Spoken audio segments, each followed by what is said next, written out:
This portion of CardioSource Video News is brought to you by Medtronic.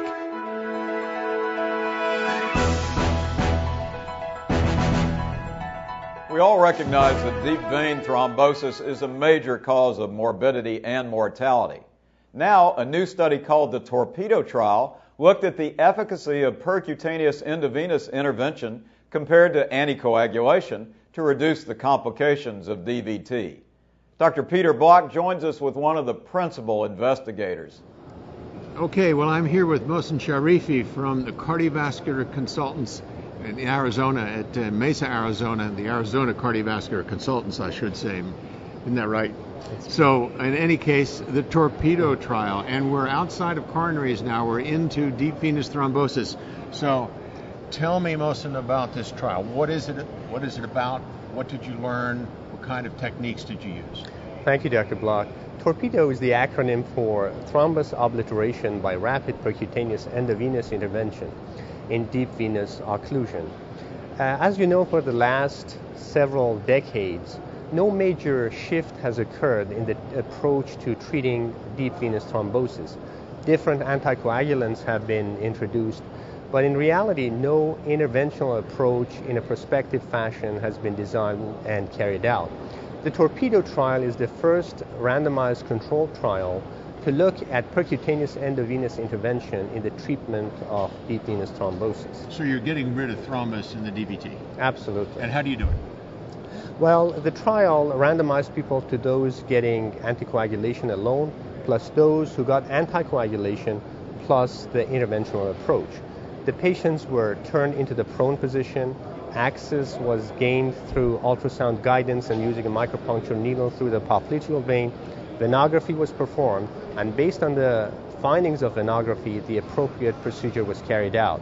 This could have been any form of thrombectomy, balloon venoplasty, catheter extraction through thrombus extraction through the catheter, or administration of thrombolytic therapy. So essentially, you're either taking out the thrombus or you're leaving it behind and letting it be anticoagulated. So what'd you find? Well, the results were very interesting.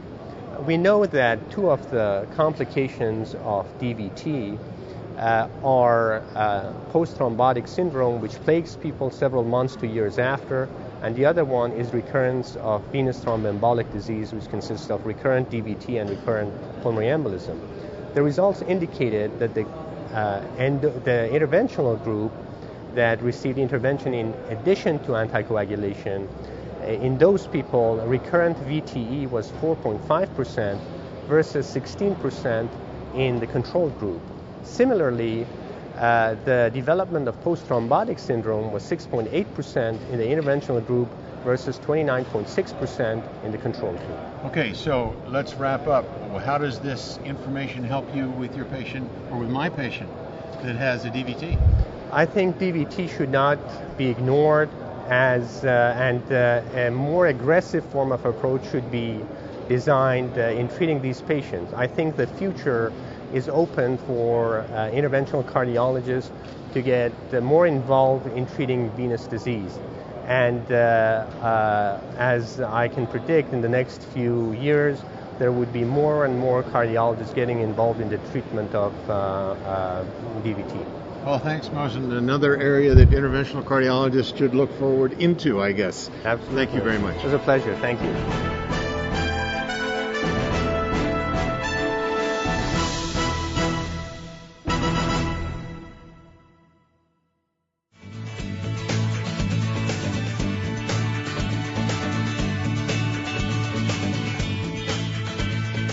Medtronic proudly introduces Integrity BMS, now available in the U.S.